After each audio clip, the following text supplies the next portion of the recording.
नमस्कार. मी भाऊ तोरसेकर. तुम्ही बघत आहात प्रतिपक्ष. मित्रांनो, तुम्हाला माहिती आहे की मी सध्या भारतात नाहीये. अमेरिकेत परिवाराबरोबर एक काय म्हणतात पर्यटनासाठी आलोय. माझा भाचा, त्याची पत्नी, त्याच्या दोन मुलं मुली, माझी मुलगी, पत्नी आणि आमची छोटी नात, असे आम्ही भरकटलेलो आहोत. आणि वेळेकाळेचं भान ठेवणं अवघड आहे. याचं कारण जवळजवळ 10-12 तासाचा फरक दोन वेळेमध्ये आहे. आणि मग प्रत्येक वेळेला आत्ता भारतात किती वाजले, मुंबईत किती वाजले, असं मी विचारत असतो. असो, पण आत्ता या क्षणी मी बोलतोय तेव्हा सवड मिळालेली आहे. कारण बाकी छोटी मंडळी सगळी बाहेर गेलीत. मी आणि पत्नी दोघेच आम्ही रेंटल असं एक छोटं घर त्या उटा नावाच्या राज्यामध्ये, मोआब मोआब नावाचं एक छोटं गाव शहर सारखं आहे. तिथे एक छोटेखानी घर 3 दिवसासाठी भाड्याने घेतले. तिथे मुक्कामाला आहे आणि सवड मिळाली तर व्हिडिओ करतोय. तर व्हिडिओ करण्याचा हेतू असा आहे मित्रांनो, की सवड मिळाली, लोकांशी बोललं पाहिजे. खरं तर मी इथे बाहेर बसून उन्हाचा थोडा कडाका आहे म्हणून बाहेर बसून, पण नंतर एक प्रयत्न पण केला. पण या लॅपटॉपच्या कॅमेऱ्यामध्ये याच्या मागे जो उंच डोंगर पसरलेला आहे, ज्याला ते काही कॅनियन वगैरे म्हणतात, असं सगळं डोंगराच्या कुशीतलं एक छोटंसं गाव आहे. मला वाटतं 5-25 हजार सुद्धा लोकवस्ती असेल की नाही शंका आहे. छोटी छोटी घरं आहेत वगैरे, पण आहेत टुमदार ज्याला म्हणता येईल असं. तर त्यामुळे ह्या सगळ्या गडबडीत मला नित्यपणे बातम्या बघता येत नाहीयेत. आणि रात्री उशिरा जेव्हा सवड मिळते तेव्हा ते बघून काय काय चाललंय त्याचा अंदाज येतो. प्रवासात बराच वेळ जातो. असो, हे रडगाणं आपलं असतंच नेहमीच. तर सांगायचा मुद्दा आज मला विषय करावासा वाटला तो म्हणजे महाराष्ट्रामध्ये जे प्रचंड बहुमत लोकांनी महायुतीच्या 3 पक्षांना दिले, त्यानंतर ती सत्ता गुण्यागोविंदांनी उपभोगावी याची जाणीव किती नेत्यांमध्ये, असा मला प्रश्न वारंवार पडतो. पण तुम्हाला माहितीये की रायगड जिल्ह्यात राष्ट्रवादी अजितदादा गट आणि एकनाथ शिंदेच्या गट यांच्यामध्ये पालकमंत्री पदावरून वाद आहे. नाशिकमध्ये काहीचा तोच प्रकार आहे. मित्रांनो, कधी कधी गंमत वाटते की माणूस समाधानी का नसतो. तुम्हाला एवढं प्रचंड बहुमत दिले, एक साधी गोष्ट लक्षात घ्या. आणि मी आज सांगतो असं समजू नका.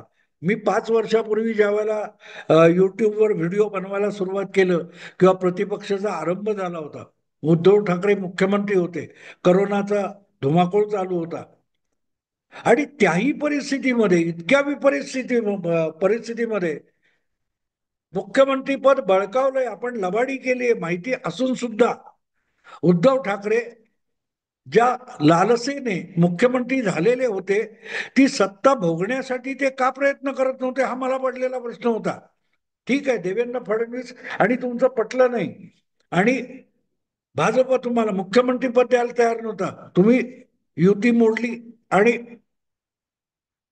ज्यांना जनतेने नाकारलं त्या दोन काँग्रेस बरोबर जाऊन मुख्यमंत्री झालात. मला एकाच प्रश्नाचं उत्तर उद्धव ठाकरे देत नव्हते किंवा मिळत नव्हतं, की बाबा तुम्हाला सत्तेचा हव्यास होता, हा आरोप होतो झाला, तर ती सत्ता मिळाली तर मनसोक्त उपभोगा. उद्धव ठाकरे असतील किंवा त्यांच्या बरोबरचे वेगवेगळे शिवसेनेचे नेते तत्कालीन नंतर बाहेर पडले तेव्हा सोबत होते, या प्रत्येकाविषयी माझा एकच आक्षेप होता की कशी का असेना चोरून मारून बळकावून तुम्ही सत्ता मिळवली आहे ना, मग ती सत्ता मनसोक्त उपभोगा. सत्ता हा अधिकार असतो, तो सूड भावनेने वापरण्याची गरज नव्हती. पण सत्तेवर बसून सुद्धा उद्धव ठाकरे ज्या प्रकारे सरकार चालवत होते त्यामध्ये जनहिताचा लवलेश नव्हता. आपल्या घरात बसायचं, भेटायला आलेल्या लोकांना भेटायचं सुद्धा नाही. जनता तडफडते करोनामुळे, त्याची फिकीर किंवा पर्वा उद्धव ठाकरेंना नव्हती. मग काय कधीतरी फेसबुक लाईव्ह करायचं, कोमट पाणी प्या म्हणायचं, वगैरे वगैरे चालू होतं. पण या सगळ्या गडबडीमध्ये लोकांची सेवा किंवा समस्या याकडे बघायला वेळ नसताना अर्णब गोस्वामीला सरळ करीन, देवेंद्र फडणवीसला सरळ करीन, याला त्याला अमुक करीन, माझ्या विरुद्ध कार्टून काढतो तर त्याला फटकावून काढीन, हे मात्र उद्धव ठाकरे अगत्याने करत होते. आणि म्हणून मग गंमत वाटते की सरकार चालवत कोण होतं, तर त्याचा खुलासा तेव्हाही उद्धव ठाकरे यांच्या सोबत असलेले,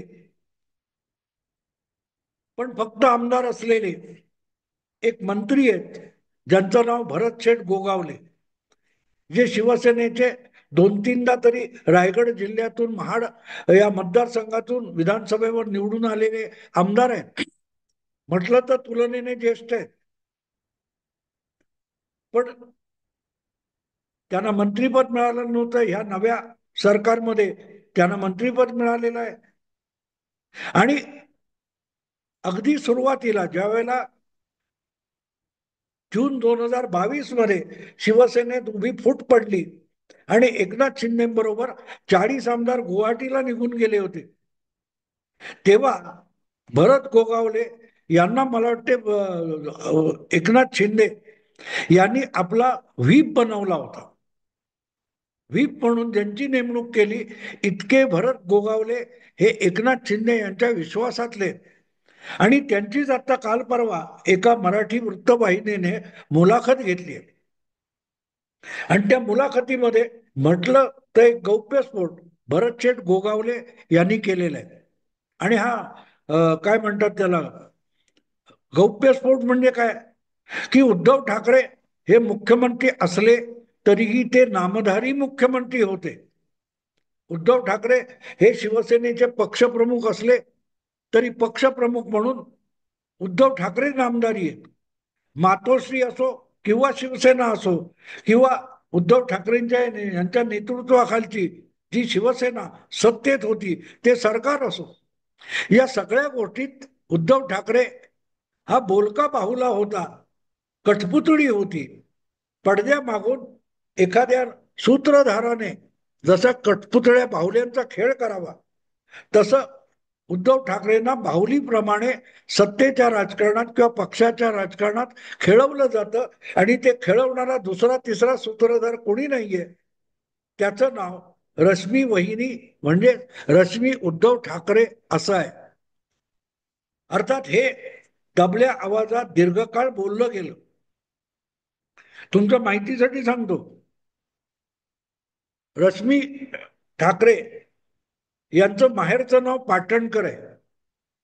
आणि एकदा काही जुने शिवसैनिक मला 8-10 वर्षापूर्वी भेटले होते, तेव्हा बोलताना विषय निघाला की कसं रश्मी वहिनींची अख्खी पक्ष संघटनेमध्ये आणि पक्षाच्या निर्णयामध्ये अखंड लुडबुड चालते, ही तक्रार या जुन्या शिवसैनिकांनी केलेली मला आठवते. आणि ज्येष्ठ शिवसैनिक आहेत, म्हणजे तुम्हाला सांग ऐकून धक्का बसेल, अगदी 66 साली शिवसेना स्थापन झाली, त्या पहिल्या फटक्यातला शाखा प्रमुख किंवा त्या पहिल्या राऊंड मधला 1966 सालचा दादर वगैरे बाजूचा एक विभाग प्रमुख हे माझ्याकडे रश्मी ठाकरे यांच्याविषयी तक्रार करत होते. अर्थात तक्रार दूर करणारा मी कोणी नव्हतो, पण ते आपल्या मनातली मळमळ जी होती ती बोलून दाखवत होते.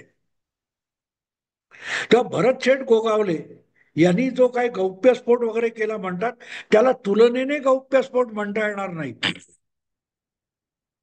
त्यांनी त्याचा एक प्रकारे दुजोरा दिला, ज्याची कुजबूज दीर्घकाळ सातत्याने चालू असते. अगदी तुम्हाला आठवत असेल तर मध्यंतरी विधान परिषदेच्या उपसभापती नीलम गोरे यांनी सुद्धा बोलून दाखवलं की 2 मर्सिडीज दिल्या की तिकीट मिळतं किंवा पद मिळतं, हे बोलून दाखवलं ना. तेव्हा त्यांच्याकडे अगदी त्यांच्या विरोधात कठोर शब्द वापरले गेले. पण हे कठोर शब्द वापरणाऱ्यांनी कधीतरी या गोष्टीचा सामान्य घराघरापर्यंत जाऊन शिवसैनिकांच्या घरी जाऊन किंवा त्यांना विश्वासात घेऊन त्याची खातरजमा करून घेण्याचा प्रयत्न केला का? आणि हे सगळं जे आहे हे आपण बघतो तेव्हा एक गोष्ट लक्षात येते की जो प्रश्न वारंवार विचारला गेलेला आहे की उद्धव ठाकरे किंवा त्यांच्या परिवाराकडे इतकी करोडोची मालमत्ता आली, तर ती कुठून आली आणि त्यासाठी त्यांनी काय काम केलं, कुठला उद्योग केला, कुठला व्यवसाय केला, त्याचं उत्तर कधी दिलं जात नाही. आणि उलट प्रश्न विचारणाऱ्यावरच प्रति हल्ला चढवला जातो. असो, मला त्याच्यात पडायचं नाहीये. माझा मुद्दा जो आहे तो भरतशेठ गोगावले यांच्या नव्या गौप्यस्फोटापुरता मर्यादित आहे. तर पहिली गोष्ट म्हणजे हा गौप्यस्फोट नाहीये. पण ज्या प्रकारे रश्मी ठाकरे समोर न येता किंवा चकार शब्द न बोलता त्यांच्याशी एकनिष्ठ असणाऱ्या शिवसेनेच्या नेत्यांना, कार्यकर्त्यांना आपल्या पद्धतीने वागून आणि वाकून आपली इच्छा असेल त्याप्रमाणेच शिवसेनेचं धोरण वळवायला, वाकवायला लावतात. ही गोष्ट लपून राहिलेली नाही. लपून राहिलेली नाही.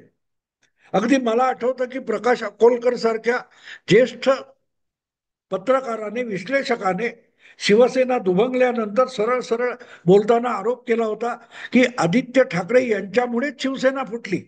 वस्तुस्थिती आहे. पण आदित्य ठाकरे हा 25-30ला एक तरुण शिवसेना फोडू शकत नाही. त्याच्या मागे कोणतरी सामर्थ्यशाली बाहुबली शक्ती उभी असणार. जसं आसाममध्ये असताना एकनाथ शिंदे म्हणाले होते, अरे आपल्या पाठीमागे महाशक्ती आहे, अदृश्य शक्ती आहे, वगैरे वगैरे. तसं आदित्य ठाकरे यांच्या पाठीशी कोणीतरी भरभक्कम बाहुबली शक्ती असल्याशिवाय हा तरुण मुलगा शिवसेना फाडू शकला नसता किंवा शिवसेनेशी इतका जीवघेणा खेळ करू शकला नसता. आणि मग दबल्या आवाजात ऐकायला मिळायचं की रश्मी वहिनींना हे हवं, रश्मी वहिनींना ते हवं, वगैरे वगैरे. म्हणजे रश्मी वहिनींविषयी कोरड्या भावनेने वागणारा जो जो कोणी शिवसेनेतला नेता, प्रवक्ता वगैरे असेल, त्याचे शिवसेनेत काय हाल होतात बघा. पार्टीत फाटाफूट झाल्यानंतर शिवसेनेत आलेल्या आणि तत्पूर्वी ठाकरे परिवाराची यथेच्छ निंदा नालसी करणाऱ्या सुषमा अंधारे एकदा हातावर शिवबंधन बांधून मातोश्रीवर दाखल झाल्या आणि हळूहळू करत त्यांनी पूर्वापार अनेक वर्ष शिवसेनेत काम केलेल्या ज्या रणरागिणी होत्या त्यांना वनवाघिणी बनवून वनवासात धाडून दिलं. नीलम गोरे त्यापैकीच एक आहेत. त्यांनी स्पष्टपणे सांगितलं की आम्ही प्रयत्न करूनही आम्हाला पक्षाच्या प्रमुख नेत्याची भेट मिळत नाही, मातोश्रीवर आम्हाला घेतलं जात नाही, फोन केले तर उचलले जात नाही. आणि त्यामुळे एक गोष्ट लक्षात येते की मातोश्रीवर राज्य रश्मी वहिनींचं असणार हे वेगळं सांगायला नको. पण एकदा मातोश्रीचा कब्जा मिळाला की आपोआपच शिवसेना नावाच्या संघटनेचा कब्जा मिळतो. आणि तसा तो कब्जा हा बाळकडू मिळणाऱ्यांना बंद झाला आणि तो कब्जा पाटणकर काढा घेऊन बसला. त्यामुळे बाळासाहेबांची जी शिवसेना होती ती बाळकडू घेऊन, बाळकडू पाजून तयार झालेली होती. उद्धव ठाकरे पक्षाचे प्रमुख झाल्यानंतरच्या काळातली जी शिवसेना आहे ती पाटणकर काढा पिऊन पिऊन वाढलेली आहे. आणि हा दोन शिवसेनेमधला फरक आहे. मी हा विषय बोलतोय तो योगायोगाने शिवसेनेच्या 59व्या वाढदिवसाच्या निमित्त आलेला आहे. 66 झाली शिवसेना स्थापन झाली, त्याला पुढल्या वर्षी 60 वर्ष पूर्ण होतील. ती शिवसेना अगदी मला वाटतं संजय राऊतांनी सिनेमा पण काढला. बाळासाहेबांनी तयार केलेले शिवसैनिक म्हणजे काय, तर बाळकडू देऊन. बाळकडू हे फार पूर्वीपासून आयुर्वेदिक स्वरूपाचं एक नवीन अर्भकाला पाजायचं औषध आहे की ज्यामुळे त्याची सुदृढ वाढ होते, चांगली वाढ होते, निरोगी वाढ होते. यासाठी बालकाला पाजलं जातं ते बाळकडू. आणि म्हणून मग एक वाक्प्रचार तयार झाला की पुढल्या काळात एक मूल ज्या पद्धतीचं घडलं जातं, बिघडलं जातं, त्याला बाळकडू काय मिळाले. तेव्हा शिवसैनिक हे बाळासाहेबांच्या इच्छेनुसार आणि सूचना आणि विचारानुसार तयार झाले. तर त्यांना बाळासाहेबांनी जे विचार दिले त्यालाच बाळकडू म्हटलं गेलं. पण बाळासाहेबांचा हळूहळू शिवसेनेवरचा काय तो वचक कमी झाला, प्रभाव कमी झाला आणि उद्धव ठाकरे शिवसेनेचे सूत्र हलवायला लागले, तेव्हा आपोआपच उद्धव ठाकरेंची सूत्र ज्या हलवतात त्या रश्मी वहिनींच्या हाती शिवसेनेची सूत्र गेली असणार, हे वेगळं सांगायला नको. जे उघडपणे कोणी बोलायला राजी नव्हता ते बोलण्याचं धाडस भरतशेठ गोगावले यांनी केले. आणि अर्थातच आज त्यांना रश्मी वहिनींची भीती बाळगायचं कारण नाही. कारण आज जी शिवसेना आहे, जी ओरिजिनल बाळासाहेबांची शिवसेना आहे, जी कायदेशीर शिवसेना आहे, नामोनिशाणी सकट, ती एकनाथ शिंदेकडे आहे. आणि त्यामुळे खऱ्या शिवसेनेमध्ये, ओरिजिनल शिवसेनेमध्ये कोणालाही सूड भावनेने वागवण्याची क्षमता किंवा ताकद रश्मी वहिनींकडे राहिलेली नाही. आणि त्यामुळे भरत शेठ गोगावले इतकं बोलायला धजावले. हा अनुभव त्यांचा आत्ताचा नाहीये. जो माणूस तीनदा आमदार म्हणून निवडून आलाय तो कमीत कमी 25-30 वर्ष तरी शिवसेनेत सामान्य कार्यकर्ता म्हणून दाखल होऊन इथपर्यंत पोहोचला असेल. आज ते मंत्री आहेत. एकनाथ शिंदेचा विश्वास त्यांनी संपादन केलाय. पण एकनाथ शिंदेचा विश्वासच संपादन करण्याची वेळ त्यांच्यावर का आली, त्याचं उत्तर देताना ते म्हणतात की हे सगळं रश्मी वहिनीमुळे झालं. आणि ते सांगताना सुद्धा त्यांनी एक छान उदाहरण दिले. जे उद्धव ठाकरे मुख्यमंत्री झाले आणि त्यांनी आपल्याच मंत्रिमंडळात आपल्याच मुलाला थेट मंत्री करून टाकलं. एकनाथ शिंदे हे मुख्यमंत्री होते आणि त्यावेळेला केंद्रात शिवसेनेच्या आमदारांचा पाठिंबा मोदी सरकारला होता. पण तरी एकनाथ शिंदे यांचा सुपुत्र श्रीकांत शिंदे याला तेव्हा किंवा 2024च्या निवडणुकीनंतर सुद्धा एकनाथ शिंदे यांना शक्य असून त्यांनी मंत्री केलं नाही. हा फरक आहे. हा फरक आहे. एकनाथ शिंदे हे आपल्या सहकार्यांवर, आपल्या कार्यकर्त्यांवर, शिवसैनिकांवर पोटच्या पोरासारखं प्रेम करतात. आणि म्हणूनच श्रीकांत शिंदे असो किंवा आणखीन कुठचा शिवसैनिक सहकारी असो, यामध्ये एकनाथ शिंदे फरक करत नाहीत. जर उपमुख्यमंत्रीपद किंवा मुख्यमंत्रीपद आपल्याकडे आहे तर दुसरं सत्तापद हे आपल्या घरात असता कामा नये. ते कुठल्या तरी दुसऱ्या सहकारी शिवसैनिकेला मिळालं पाहिजे. ही जी धारणा एकनाथ शिंदे मध्ये आहे त्याचा लवलेश उद्धव ठाकरेंमध्ये नाही. कारण उद्धव ठाकरे हे स्वतःच्या बुद्धीने चालत नाहीत, तर ते रश्मी वहिनींच्या इशाऱ्यावर प्रत्येक गोष्ट करतात, प्रत्येक कृती करतात. अर्थात हे उघड गुपित होतं. पण ज्या वेळेला अशा पद्धतीमध्ये सगळंच ओरबाडण्याचा प्रयत्न होतो तेव्हा कुठल्याही पक्षामध्ये, कुठल्याही संस्थेमध्ये, कुठल्याही संघटनेमध्ये दुभंग अपरिहार्य असतो. काँग्रेसमध्ये झाला. जेव्हा इंदिरा गांधी आपली घराणेशाही लादायला गेला, काँग्रेस वारंवार फुटलेली आहे. सोनिया गांधीमुळे तेच झालं. अगदी आपला मुलायम सिंगच्या पक्षामध्ये झाले, लालू प्रसादच्या पक्षामध्ये झाले, देवेगौडांच्या पक्षामध्ये झाले. तेव्हा हे उद्धव ठाकरेंच्या पक्षामध्ये झालं, त्यांच्या नेतृत्वाखालच्या. आणि खरी शिवसेना उद्धव ठाकरे यांच्यापासून बचावण्याची वेळ आली तेव्हा मग बाळासाहेबांचा एक शिवसैनिक म्हणून एकनाथ शिंदे पुढे सरसावले. आणि त्यामुळे आपली शिवसेना जिवंत राखली जाईल म्हणूनच भरतशेठ गोगावले आणि त्यांच्यासारखे अनेक जण एकनाथ शिंदे बरोबर गेले. आणि आज त्याच तडफदार भाषेमध्ये ते सरळ सरळ रश्मी वहिनींकडे बोट दाखवत आहेत आणि सांगतायत रश्मी वहिनींनी जे पेरलं तेच नंतरच्या काळात उगवलं. बाळासाहेबांसमोर सगळे शिवसैनिक सारखे होते. आणि मला हा स्वतः मी मार्मिकचा संपादक, कार्यकारी संपादक असल्यापासूनचा अनुभव होता. शाखा प्रमुख, नगरसेवक, विभाग प्रमुख, आमदार या सगळ्यांना बाळासाहेब सारखं वागवत होते. हा आमदार आहे म्हणून याला महत्व, आणि हा शाखा प्रमुख आहे तर त्याला भेटायला वेळ सुद्धा नाही, असं बाळासाहेबांनी कधी केलं नाही. शाखा प्रमुख, शिवसैनिक यांच्यामुळे कोणीतरी नगरसेवक आमदार होतो. आमदारामुळे कोणी शिवसैनिक आणि होत नाही हे ठणकावून सांगण्याची हिंमत बाळासाहेबांमध्ये होती.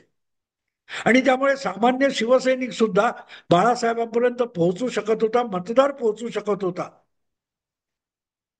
त्याला उद्धव ठाकरेंपर्यंत पोहोचायचं तर आधी रश्मी वहिनींची एनओसी मिळवावी लागते. तिथे शिवसेनेचा ऱ्हास सुरू झाला आणि तेच भरत शेठ गोगावले यांना सांगायचे. शिवसेना फुटली का, दुभंगली का? तर पक्षामध्ये जे चलनवलन होतं ते चलनवलन तोडलं गेलं. प्रत्येक जागी जर उद्धव ठाकरेंच्या पत्नी म्हणून रश्मी ठाकरे हस्तक्षेप करणार असतील, प्रत्येक निर्णयावर त्यांचा प्रभाव पडणार असेल, तर मग राजकीय प्रभावापेक्षाही सत्ता लालसा आणि पारिवारिक संबंध अधिक प्रभावी ठरतात आणि तिथेच जनतेशी असलेलं थेट नातं तुटत जातं. शिवसेना तिथेच दुभंगत गेली, ही वस्तुस्थिती आहे.